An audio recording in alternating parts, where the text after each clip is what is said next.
Hi guys, so let's just get started. So first I'm going to start by using 100% acetone and removing any polish that I have on my nails. I just have clear polish and now I don't. But you see how like dehydrated my nails look? So I'm going to go wash my hands first and then I'm going to apply coconut oil to them. I like Trader Joe's coconut oil, so that is what I use. So now I'm just rubbing the coconut oil into my cuticles to make sure they're nice and soft and easy for me to push them back.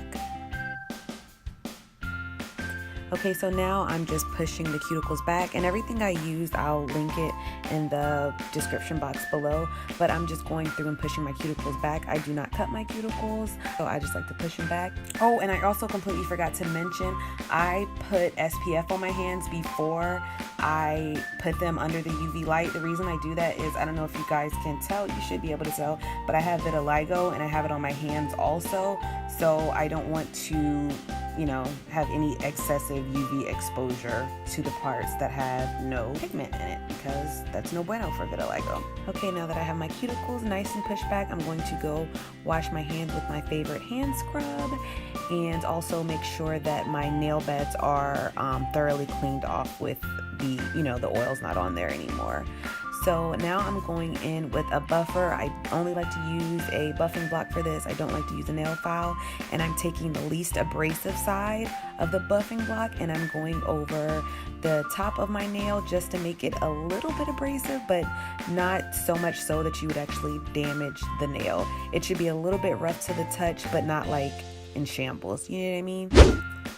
So now I'm going in with the pH bond, and this is what's going to kind of dry your nail out a little bit and also make it so that the gel polish is, easier to stick to the nail. And I'm now going in with the foundation, and that's the first step. And it's thicker than regular nail polish. It's kind of the consistency if regular nail polish had set out too long, but you can apply it as thick or as thin as you like. I like it on the thinner side. So basically I apply it a little bit thicker than I would a regular coat of nail polish. I kind of apply it the thickness that 2 regular coats of nail polish would be. I hope that makes sense. So yeah.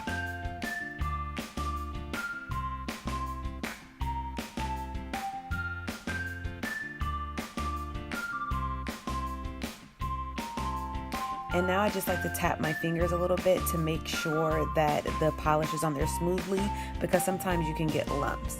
And then I'm just going to place it under the UV light for 45 seconds. Mine automatically goes off at 45 seconds. There's some that have different like timers and things on them, but I have the one that cures for 45 seconds. So yeah.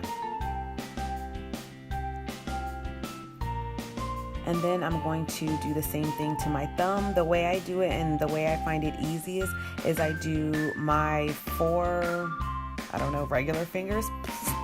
My 4 regular fingers first, and then I do my thumb second. So I do 4 fingers all at once, and then I do my thumb by itself, and then I repeat the process on my other hand.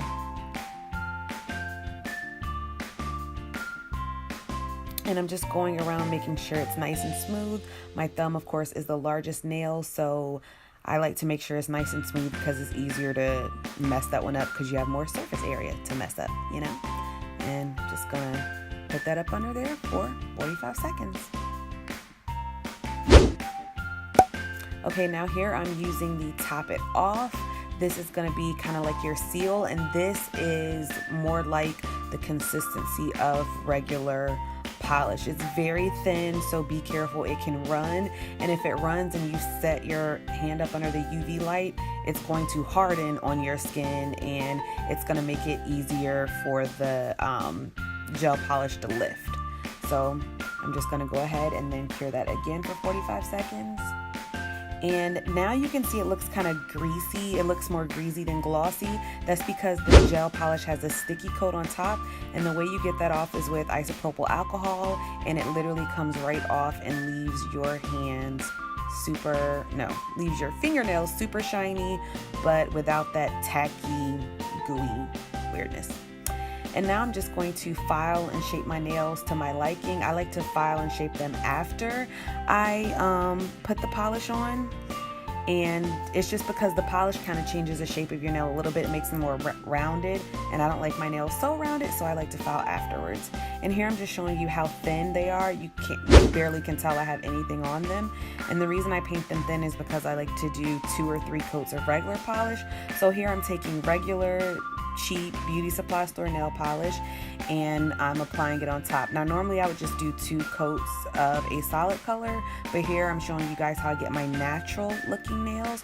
So I went over it twice with that first pink color that you saw, and then I'm going over just the tips of my nails with this kind of whitish creamish color. I'm going over just the tips of my nails with that so that it kind of enhances the whites of my nails a little bit more. And then after that, I'm going to go over that again with 2 more coats of that pink polish. And I know it seems like a lot, but like I said, I like these polishes because they're super thin, these beauty supply store polishes that I get, and sometimes I thin them out with acetone as well, so it's not like bulky and it doesn't like take forever to dry. You know what I'm saying?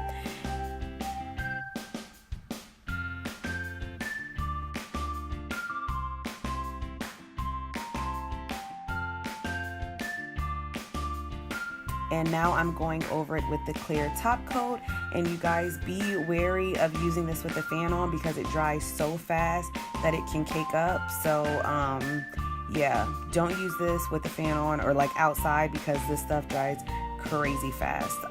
So yeah, I think that's all I had to say, and I will see you guys in the next video. Bye guys.